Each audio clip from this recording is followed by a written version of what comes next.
Well, Mardoche is with me in the studio now, and I'm also joined by the film's director, Penny Woolcock. Hello to you both. Hello. Mardoche, I'll come to you first. Your story is an incredible one. It is also harrowing. What happened to you as a young boy, just 10 years old, coming to a strange country and essentially being accused, being possessed by the devil. Talk to me about what that was like. I mean, I can't even imagine, but perhaps you can describe to me what that was like as a young boy, because this was extended family, right? Yeah. I remember because when I came to the country, I know what Kindoki was. I seen it happen to other young people in Africa, so I didn't think that would happen to me once. But once it did happen to me, I was like, "Whoa, this is serious. This is real." But I never actually understood what was witchcraft. So, but it was pretty heavy, heavy things for any child to go through. Yeah, an utterly traumatic experience. And for those viewers who are hearing about Kindoki for the first time, tell them what it is. I've explained it in its rudimentary terms. It's seen as a form of witchcraft. Yeah, Kindoki is a child being possessed by evil spirit. So what happens is how you get it is that somebody's witch will give you like food, so you will eat it, and then they will come back at night, they will ask for it, and then obviously you will say, well, I don't have it because I would eat in it. So then they will ask you to sacrifice somebody in your family. And this is how you became accused of killing your mother and your baby sister at just 10 years old. Penny, how did you come across this story and why did you want to get involved? Because essentially the film you've created is a very personal, traumatic story, but it is also a cautionary tale about faith-based abuse. Absolutely. So I live in North London and I'm the patron of a local youth club.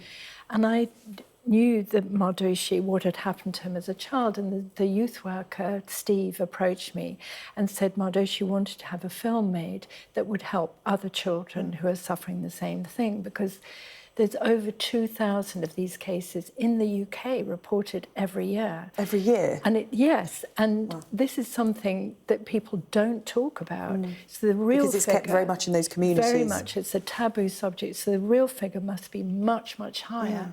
So it was partly, obviously, to help Mardoche, who's a lovely person. He doesn't want revenge. He just wants to help other children who are suffering right now from this. And I was the only filmmaker they knew. And so, and when I met him and he told me in detail what had happened to him, I was very moved. And I, just wanted to help, really. Mardoche, how did you escape that? Because as I said, you'd come to this country staying with extended family, and they are the ones who had told this pastor about you, and that is where it all started. So you were living with this. This was your day-to-day life. For 2 years you went through this ordeal. How did you get out? I think once you experience like the most painful thing in your life, losing your mom at such an early age, and I think that kind of made me I made like a promise, like I have to find the positive in my positive in that pain. So that's why I did.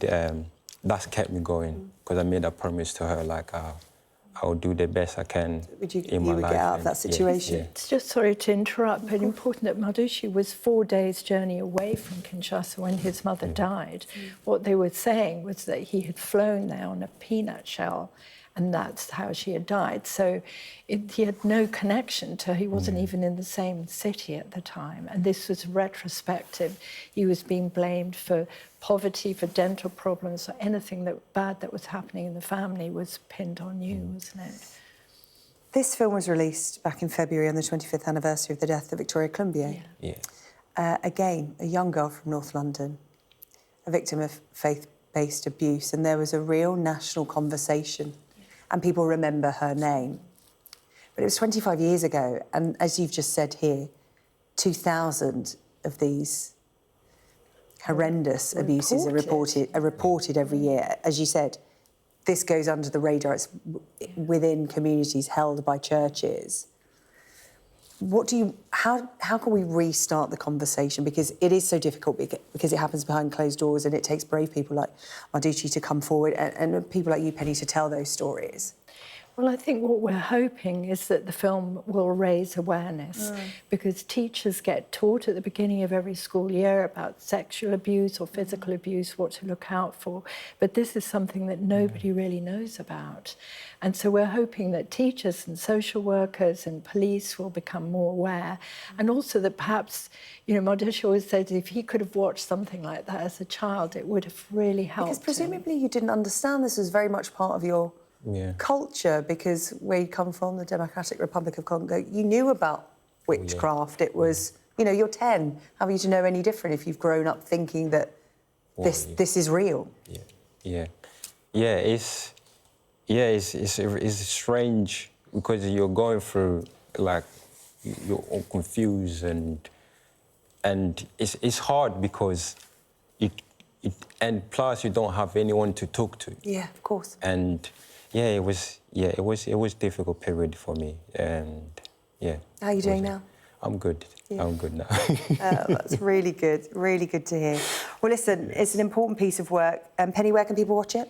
So it's on YouTube, Kindoki Witch Boy, and it's free for anybody to watch because it was never a kind of money-making project. Course, it was to raise really awareness. to raise awareness. So we hope people will watch it and engage and talk to others about it as well. Like I said, Mardoche, you're all about finding the good out of the bad. So thank you for sharing your story. That's Mardoche Yembi there, and Penny Woolcock, director of Kindoki Witch Boy.